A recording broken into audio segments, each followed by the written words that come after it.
पिछले बुधवार को हम लोग आकाशीय प्राणी के बारे में देखे थे। परमेश्वर जो सृजनहार हैं, जिसकी परिचय, जिसकी चर्चा पवित्र बाइबल करती हैं, उसका नाम यहोवा, मतलब अपने आप मौजूद हैं, सेल्फ एग्जिस्टिंग वन। वो परमेश्वर अदृश्य हैं और आत्मा है और स्वर्ग में वास करता है। और ये भी देखे तो भी वो सारे ब्रह्मांड में उनकी उपस्थिति है। हाँ, उसने अपने निवास स्थान में 4 प्रकार के आत्मिक प्राणियों को बनाया।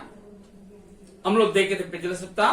नंबर 1 सारा, नंबर 2 खरूब, नंबर 3 4 प्राणी और नंबर 4 स्वर्ग दूत।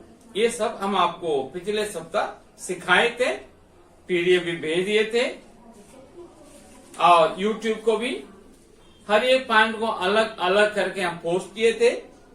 आप लाभ उठाए होंगे, मैं आशा रखता हूं। अब है उसके सिलसिले में हम लोग गिरे हुए स्वर्ग दूत के बारे में आज देखेंगे। जैसे मैंने कहा, परमेश्वर ने सारा, करूब, 4 प्राणियां और स्वर्ग दूतों को बनाया। उनको स्वेच्छा भी परमेश्वर दिया। उनके बनावट में ही, सृज में ही पवित्रता है। लेकिन इसका मतलब ये नहीं वे पाप नहीं कर सकेंगे। इन लोग पाप कर भी सकते हैं। आयु 4:18, दूसरा पत्रस दूसरा देखा 4 में हम देखते हैं उनमें कुछ पाप किए थे और उनमें परमेश्वर दोष पाया। जैसे मानव जाति के लिए परमेश्वर ने स्वेच्छा दिया, उस स्वेच्छा को गलत रूप से आदम और हवा ने इस्तेमाल किए। उसी प्रकार उससे पहले सृजे गए कुछ आत्मिक प्राणियां भी, आकाशीय प्राणियां भी अपनी स्वेच्छा को गलत तरीका से इस्तेमाल किए, गलत बातों के लिए इस्तेमाल किए, जिसके वजह वे अपने स्थान से गिर गए। इसलिए उन्हें गिरे हुए स्वर्गदूत करके कहते हैं। उसमें सारा नहीं गिरा और 4 प्राणियों भी नहीं गिरे, लेकिन खरूब में से एक, जिसका नाम अंग्रेजी में लूसीफर कहते हैं और हिंदी में भोर का तारा भी कहा हुआ है, उषा काल का पुत्र भी कहा गया है। आपको यशायाह नबी की पुस्तक में आगे बताएंगे, 14 अध्याय में कहा हुआ है। वो गिरा, उसके साथ 1/3 स्वर्ग दूत भी गिरे। ये एक झुंड है। उस एक और झुंड है, ये पहले गिरा था, उसके बाद एक और झुंड गिरा था। वो है धरती में आकर गलत काम करने के वजह अपने स्थान खोए और उन्हें अथाह कुंड में जंजीरों से बांध करके न्याय के दिन के लिए परमेश्वर उसको रख दिया अंधेरा में। सो 2 झुंड हैं। ये धरती में आके पाप किए और अपने पद छोड़े, अपने निवास स्थान छोड़े। दूसरा, उससे पहले परमेश्वर के विरोध में बलवा किया और उसके साथ एक झुंड भी साथ दिया, वे गिरे। इन दोनों के बारे में आज हम लोग देखेंगे। नंबर 1, कैसे स्वर्ग दूत में कुछ धरती में आकर के गिरे, ये बात का आपका वर्णन है। आपको उत्पत्ति के पुस्तक 6 अध्याय के 1 से लेकर के 8 तक आप पढ़ेंगे तो मालूम होगा। मैं पूरा अभी यहाँ बताऊंगा नहीं, लेकिन हमारे पास बहुत कम वक्त है, मतलब 50 मिनट में हमको बहुत कुछ कहना है। आप क्या करेंगे, जो पीडीएफ हम भेजे हैं उसी को डाउनलोड कीजिएगा या उसी को प्रिंट आउट निकाल दीजिएगा, उसमें देखिएगा, आपको समझ में आ जाएगा। रिकॉर्ड तो हो ही रहा है, पार्ट पार्ट करके हम भेजेंगे और उसमें बार बार सुन करके आप समझ लीजिएगा। हम यहाँ देखते हैं, सबसे पहले यह लिखा है उत्पत्ति की पुस्तक अध्याय 6 के 1, 2, 3 में पढ़ता हूँ। फिर जब मनुष्य भूमि के ऊपर बहुत बढ़ने लगे और उनके बेटियां उत्पन्न हुई, तब परमेश्वर के पुत्रों ने मनुष्य की पुत्रियों को देखा कि वे सुंदर हैं और उन्होंने जिसको चाहा उनसे विवाह कर लिया। तब यहोवा ने कहा, मेरा आत्मा मनुष्य से सदा विवाद करता न रहेगा, क्योंकि मनुष्य भी शरीर ही है। उसकी आयु 120 वर्ष की होगी।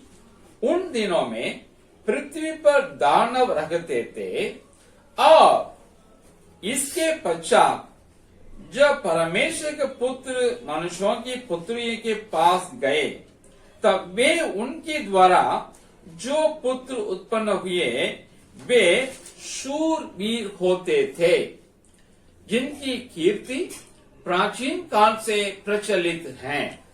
यहोवा ने देखा कि मनुष्यों की बुराई पृथ्वी पर बढ़ गई है और उनके मन के विचार में जो कुछ उत्पन्न होता है वह निरंतर बुरा ही होता है। और यहोवा पृथ्वी पर मनुष्यों को बनाने से पछताया और वो मन में अति खेदित हुआ। तब यहोवा ने कहा, मैं मनुष्य को जिसकी मैंने सृष्टि की है पृथ्वी के ऊपर से मिटा दूंगा। क्या मनुष्य, क्या पशु, क्या रेंगने वाले जंतु, क्या आकाश के पक्षी, सबको मिटा दूंगा, क्योंकि मैं उनके बनाने से पछताता हूँ। परंतु यहोवा के अनुग्रह की दृष्टि नूह पर बनी रही। हम यहाँ देखते हैं, जब मनुष्य बढ़ने लगे पृथ्वी में, तो पाप जरूर बढ़ गया है। उसमें एक और चीज भी हो गया, परमेश्वर के पुत्रों और मनुष्य की पुत्री के बीच में विवाह हुआ, जिसके परिणाम में आकार में बड़े बड़े उनके संतान उत्पन्न हुए। यहाँ लिखा है, पहले दानव थे, मतलब इन दोनों एक दूसरे विवाह करके संतान उत्पत्ति करने से पहले दानव थे। दानव तो आप समझ ही रहे हैं। लेकिन जब परमेश्वर पुत्र और मनुष्यों की पुत्रियां दोनों के बीच में विवाह हुआ, जो होना नहीं चाहिए था, तो उनका जो संतान उत्पन्न हुए वे उन दानव के समान ये भी आकार में बड़े थे और इनका भी कीर्ति बढ़ गई है, फैल गई है। इस प्रकार चलता रहा, तो परमेश्वर ने पश्चाताप किया, पछताया, मैंने क्यों मनुष्य को बनाया। ये परमेश्वर के पुत्र और मनुष्य के पुत्री, ये दोनों कौन करके बहुत बड़ा एक चर्चा चल ही रहा है। 3 प्रकार के अनुमान को, 3 प्रकार के थीसिस को रखे हैं। उसमें एक जिससे मैं कन्विंस्ड हूं, वो मैं आपके सामने रख रहा हूं। बाइबल में दिए गए वचनों का अनुसार है, ये स्वर्ग दूत थे। आपको पता है, स्वर्ग जब कभी पृथ्वी में आया करते थे, वे जैसे कि तैसे भी आए, इसे मरियम के पास आए, जकरिया के पास आए, और यीशु मसीह के जन्म के वक्त गडेरियों को उन लोग सुनाए थे, और कुरनेलियुस के घर में उनको दिखाई दिया है। यीशु मसीह के पुनरुत्थान के बारे में बाद वहां पे ग्रेवयार्ड में उन लोग आकर के खबर दिए। इस प्रकार वे जैसे के तैसे आए, कभी पंख के साथ, कभी बिना पंख के। लेकिन उसमें एक और भी है, वे पुराना नियम देखते हैं, वे मानव के रूप धारण करके भी चले आए थे। कई बार आप देख सकते हैं, उसमें एक एग्जाम्पल है, सदोम अमोरा को नष्ट करने से पहले परमेश्वर भी मानव रूप में आया, उनके साथ 2 स्वर्गदूत भी मानव रूप में आए। तो जिनको अब्राहम ने लंच दिया, वे खा करके आगे बढ़ गए। 2 स्वर्गदूत आगे बढ़ गए सदोम और अमोरा के ओर, और परमेश्वर वहां खड़ा रहा। वो परमेश्वर से अब्राहम ने विनती करता रहा सदोम और अमोरा को बचाने के लिए। आखिर में परमेश्वर चला गया। 2 स्वर्गदूत जो वहां गए सदोम और अमोरा, वह लूत के घर में ठहरे और जो नाश किए सदोम अमोरा और आसपास के शहर में। उस वक्त इन दोनों स्वर्गदूत क्या किए थे, लूत को, उनके पत्नी को, उनके बेटियों को हाथ पकड़ के बाहर ला के छोड़ दिए थे। इस प्रकार वे मानव रूप भी धारण किया करते थे। पंडित लोग कहते हैं, उन लोग उन दिनों में जब धरती में आए, जो उनका निवास स्थान नहीं है, यहाँ आकर के मनुष्य के पुत्र, मतलब मनुष्य के पुत्र के साथ शादी विवाह किए। तो ये बात परमेश्वर के दृष्टि बहुत बुरा लगा। इसलिए परमेश्वर जल प्रलय से नाश करने के लिए निष्कर्ष में पहुंचा। मतलब है, इन स्वर्गदूतों की वजह भी जल प्रलय दुनिया पृथ्वी में चले आया है। आप पूछेंगे क्या ये संभव है? हाँ, बहुत लोग इस प्रकार प्रश्न पूछते हैं, लेकिन संभव है करके हमको विश्वास करना होगा, क्योंकि आपको बाइबल में लिखा है, अय्यूब के पुस्तक में आपको पहला अध्याय का 6वां वचन, दूसरा अध्याय का पहला वचन, फिर 38वें अध्याय के 7वें वचन, यहाँ पे स्वर्गदूतों को परमेश्वर पुत्र करके संबोधित किया गया है। और भजन संहिता 29 का 1 में उन्हें माइटी मैन करके संबोधित किया गया है। और न्यू बाइबल डिक्शनरी में यूं लिखा है, आपको पता है, जब दानियल के पुस्तक में 3रा अध्याय में आप देखते हैं, जब नबूकदनेस्सर शाद्रक, मेशक, आबेदनगो को आग के चूल्हा में डाल दिया, तो वहां 4था जन क्या कर रहे थे, उन लोग संग मतलब घूमते फिरते रहे। तो नबूकदनेस्सर ने देख कर बताया, मैं 4था जन को देख रहा हूं। हम लोगों ने बांध करके डाले थे 3 जन को, लेकिन तीनों एकदम आजादी के साथ घूम रहे हैं, आराधना कर रहे हैं। और 4था जन में देख रहा हूं, ईश्वर के पुत्रों के जैसा शब्द है। ईश्वर के पुत्रों मतलब बहुवचन में है। आपको 3रा अध्याय 35 में यह लिखा है। और वो खोन करके 38 में, 3 का 38 में है, वो शद्रक, मेशक, आबेदनगो के परमेश्वर, मतलब यहूदियों का परमेश्वर अपना दूत को भेज करके लिखा। मतलब है, वो 4था जन है, ईश्वर के पुत्र जैसा है, वो है परमेश्वर का दूत करके लिखा है। ये भी बात है, परमेश्वर पुत्र मतलब एंजल ही हैं। इसके अलावा इब्रानियों की भाषा में परमेश्वर का पुत्र का मतलब है ईश्वर या ईश्वर सरिका है।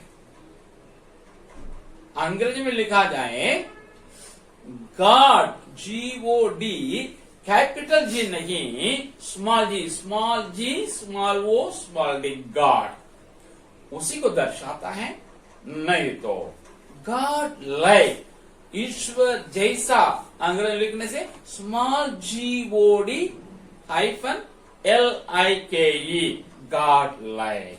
इन वचनों से हमें समझ में आ रहा है ये परमेश्वर के पुत्र एंजल्स हैं। इसका सपोर्ट, इसका और क्लियर करने वाला और भी वचन है, मैं आपको बताऊंगा, बाद में पढ़ेगा। पहला पत्रस 3 अध्याय 29 और 20, फिर यहूदा के पत्री 6 वचन।